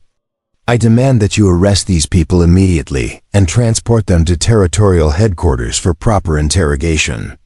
Mr. Brennan, Marshal Hartford said quietly, I find it interesting that you're so eager to prevent me from examining evidence that you claim is false. If these documents are fabricated, surely a thorough investigation would expose them as such and strengthen your position. Joseph stepped forward, his presence commanding attention without any apparent effort. Marshal Hartford, may I suggest a simple test of the authenticity of this evidence? Go ahead. Send one of your deputies to examine the courthouse records for property transfers, tax assessments, and debt proceedings over the past 2 years. Compare what they find with the documents we've provided.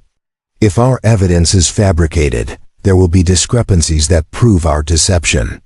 And if there are no discrepancies, Hartford asked, then you'll have confirmed that a systematic criminal conspiracy has been operating under the cover of territorial law, and that Mr. Brennan has been profiting from human trafficking while using his influence to silence anyone who might expose his activities.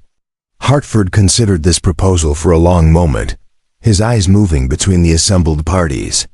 When he spoke, his voice carried the weight of someone making a decision that would define his legacy. Deputy Morrison, ride to the courthouse and examine the records Mr. Crowfeather mentioned. Cross-reference everything with the documents provided by both parties. I want a complete report within 2 hours.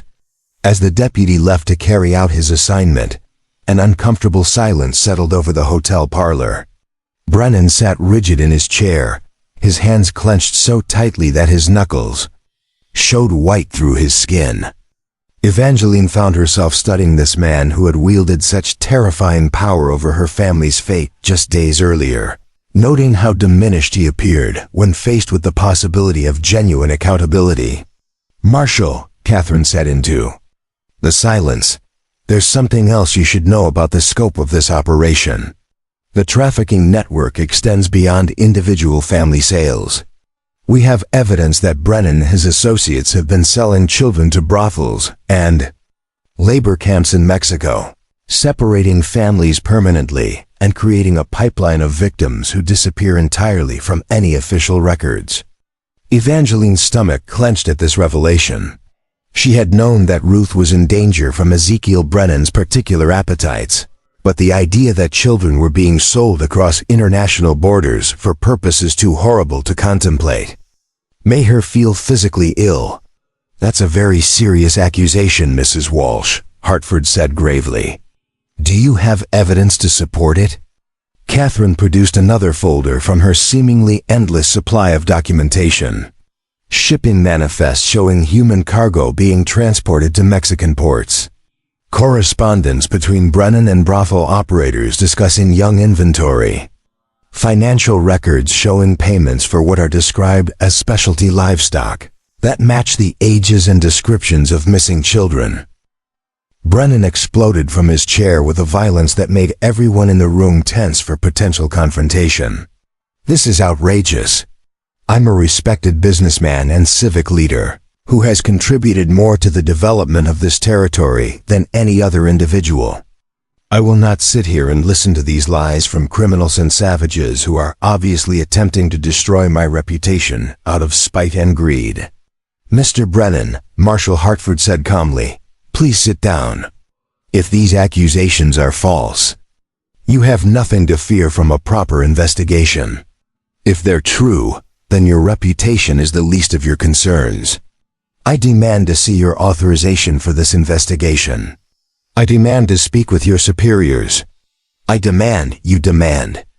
"A great deal for someone who supposedly invited this investigation," Joseph observed with quiet irony. "I thought you wanted federal authorities to arrest the dangerous criminals who had stolen your property.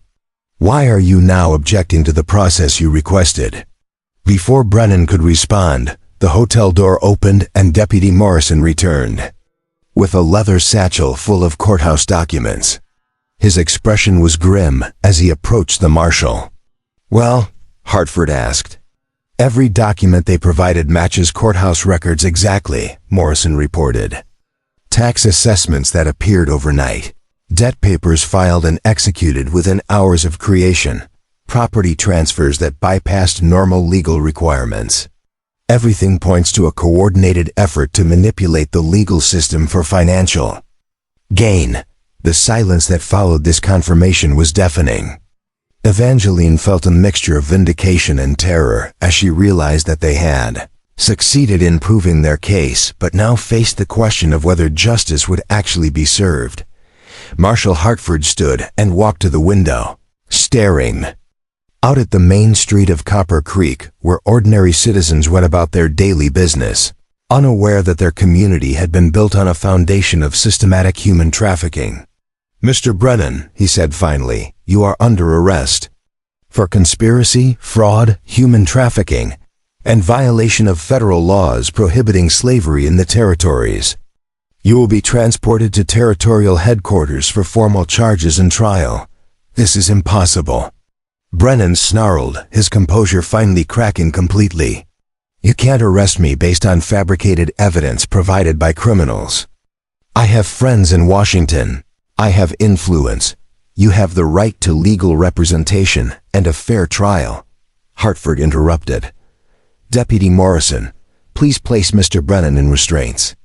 As the deputy moved to carry out his orders, Evangeline felt something she hadn't experienced since before Tobias's suicide. The restoration of faith in the possibility that justice could prevail over power and money. The man who had tried to buy her children, who had threatened to separate her family and force them into lives of unpaid servitude, was finally being held accountable for his crimes.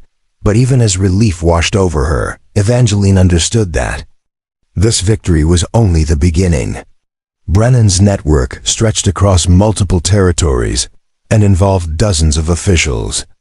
Dismantling the entire operation would require years of investigation and prosecution, and there would be other families facing crisis while that work continued. "Marshal Hartford," she said as Brennan was led away in shackles, "what happens to the families who are currently being held in bondage by Brennan's associates?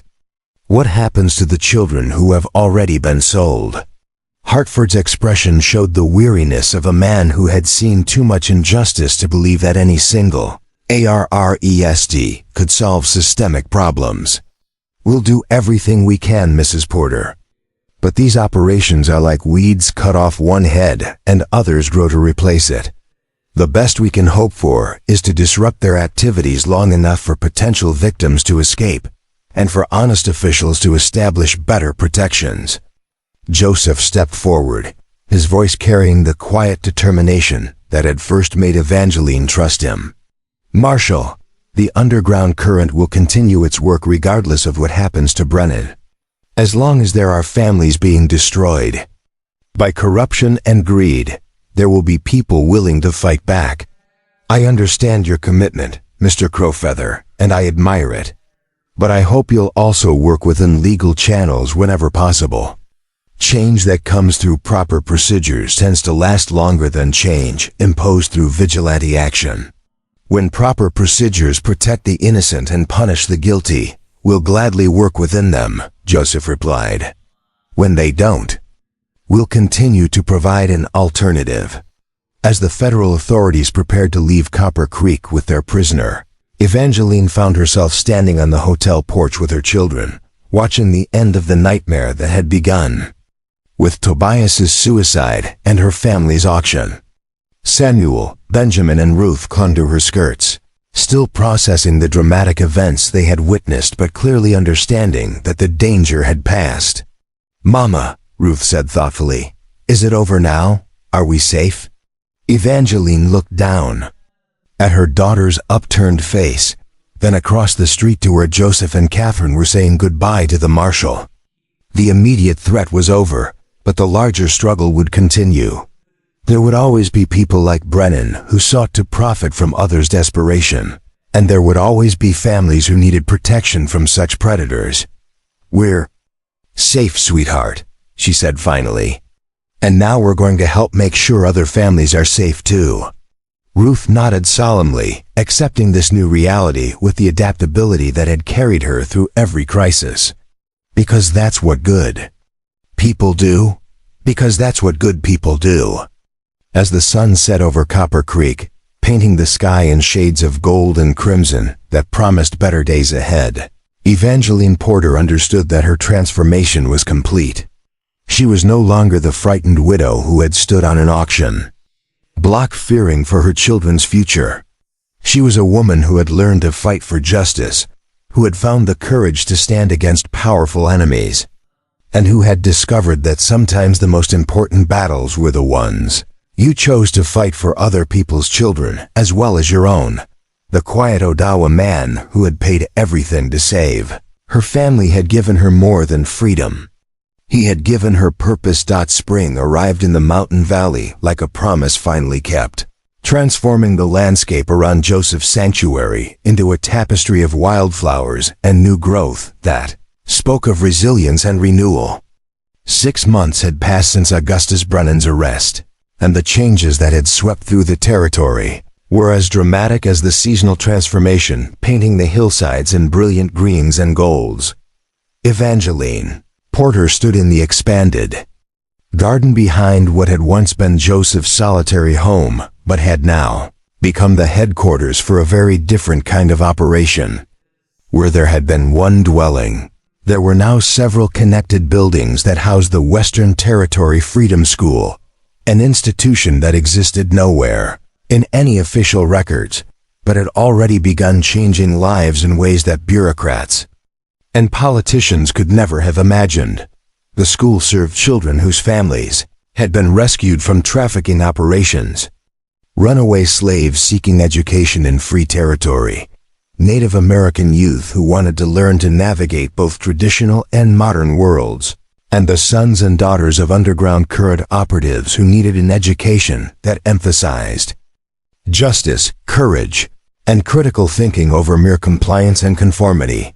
Ruth Porter Crow Feather, she had insisted on adding Joseph's name to her own after he and her mother had married in a quiet ceremony the previous winter, was teaching a group of younger children how to identify edible plants and medicinal herbs. At 7 years old, she moved through the forest with the confidence of someone who had learned that survival often depended on understanding your environment rather than trying to dominate it. Samuel and Benjamin, now 5 and increasingly independent, worked with a group of older boys on a construction project that would add another classroom to the school complex. Under the supervision of Tom Fletcher, a freed slave whose carpentry skills had made him invaluable to the community, they were learning that meaningful work was its own form of education. Mrs. Crow Feather called Maria Santos the young Mexican woman who served as the school's primary teacher for Spanish language and cultural studies. The new families from Colorado have arrived. Evangeline looked up from the lesson plan she'd been reviewing, curriculum that blended traditional academic subjects with practical survival skills and moral philosophy, to see a wagon approaching through the trees. Catherine Walsh rode alongside it, her weathered face showing the satisfaction of another successful rescue operation. The wagon contained a family that had become tragically familiar over the past months, a widowed father with 3 children, victims of a debt bondage scheme that had trapped them in a mining operation where workers died regularly from cave-ins and black lung disease. Thanks to the network Catherine had rebuilt and expanded after Brennan's arrest, they had been extracted before the situation became fatal, but more importantly, they had been brought to a place where they could heal, learn, and eventually contribute to the ongoing fight against the systems that had nearly destroyed them. "How many does that make?" Joseph asked, emerging from the workshop where he'd been crafting furniture for the new arrivals.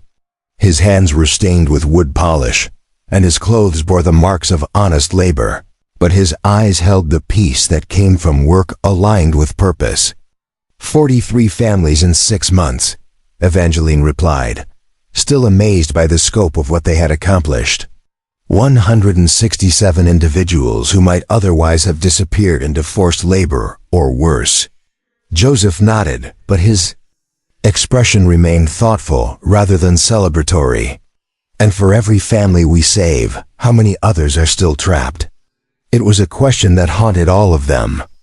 Brennan's arrest had disrupted one trafficking network, but others had quickly emerged to fill the vacuum. The fundamental economic and social conditions that made such operations profitable: territorial expansion that outpaced legal protections, immigrant populations with limited understanding of their rights, official corruption that prioritized profit over justice, remained largely unchanged. "We can't save everyone," Evangeline said gently, a lesson she'd learned through painful experience over the past months. "But everyone we do save has the potential to save others. The children we're teaching today will grow up understanding that they have both the right and the responsibility to fight injustice wherever they find it." As if to illustrate her point, Ruth appeared at the edge of the garden leading a group of children from various backgrounds and cultures, all chattering excitedly in the mixture of languages that had become the unofficial dialect of their community. They were carrying baskets filled with herbs and vegetables they'd gathered for the evening meal, their faces bright with the confidence that came from useful knowledge and meaningful contribution. "Mama, we found enough wild onions to feed everyone tonight," Ruth announced proudly. "And Elena thinks she spotted a bee tree that might have honey we could harvest." Elena Vasquez, the 12-year-old daughter of former indentured servants, had become something of a legend among the children for her ability to find food and resources in places where others saw only wilderness. Her skills, learned during years of near starvation while her family worked off impossible debts, had become invaluable to the community's efforts at self-sufficiency. "That's wonderful, sweetheart," Evangeline replied, embracing her daughter and feeling the familiar surge of pride mixed with protectiveness that motherhood seemed to require. "Make sure everyone knows to thank the forest for its gifts." It was a ritual Joseph had taught all the children, the understanding that taking from the natural world required gratitude and restraint, that survival depended on maintaining balance rather than pursuing endless extraction. The lesson applied to more than just gathering food. It encompassed their entire approach to building a community that could sustain itself without exploiting others. As evening approached, and the extended family that now filled the valley gathered for their communal meal, Evangeline found herself reflecting on the journey that had brought them to this moment. The terrified widow, who had stood on an auction block in Copper Creek, seemed like a different person entirely, someone she remembered with compassion, but no longer identified with completely. The woman she had become was harder in some ways, more aware of the cruelty that humans could inflict on one another when systems of power were allowed to operate without accountability. But she was also more hopeful, more connected to community, more certain of her own capacity to make a difference in the world. "Penny for your thoughts," Joseph said, settling beside her on the porch steps as the children played in the fading daylight. "I was thinking about the letter we received from Marshal Hartford last week," Evangeline replied. 12 more arrests across 3 territories, based on evidence our people provided. Families reunited, corrupt officials removed from power. Trafficking operations shut down. And I was thinking about how none of that would have happened if you hadn't stepped forward at that auction. One act of courage, one moment of choosing to act rather than look away, and it's created ripples that are still spreading. Joseph was quiet for a moment, watching their children, biological and adopted, playing with the casual integration that adults often found difficult, but children seemed to manage naturally. "I've been thinking about that too," he said finally. "About how many times I walked past suffering before I learned to see it clearly. About how many opportunities I missed to make a difference because I was too focused on my own pain to recognize other people's need. The past doesn't matter as much as what we do next," Evangeline said, taking his hand in hers. "And what we do next is continue building something better." As stars began to appear in the darkening sky above their mountain sanctuary, the sounds of their growing community settled into the peaceful rhythms of evening, children being called to bedtime stories, adults planning the next day's work, the gentle conversations of people who had found safety and purpose in each other's company. Tomorrow would bring new challenges, new families in need of rescue, new battles against systems designed to exploit the vulnerable. But tonight, in this valley where a quiet Odawa man had chosen love over vengeance, and a widowed mother had discovered her own capacity for leadership, 43 families slept safely under stars that had witnessed their transformation from victims into protectors of others. The auction block in Copper Creek had been torn down months ago, its wooden planks burned in a fire that some said could be seen for miles. But the spirit that had brought them together on that terrible day, the refusal to accept that human beings could be bought and sold, the insistence that dignity and family were worth any price, continued to burn brightly in this hidden place, where freedom meant not just escape from bondage, but the chance to ensure that others would never face such bondage again. In the end, salvation had come not from those who shouted the loudest about justice, but from those who quietly, persistently, courageously chose to act when action was needed most. Up next, you've got 2 more standout stories right on your screen. If this one hit the mark, you won't want to pass these up. Just click and check them out. And don't forget to subscribe and turn on the notification bell so you don't miss any upload from us.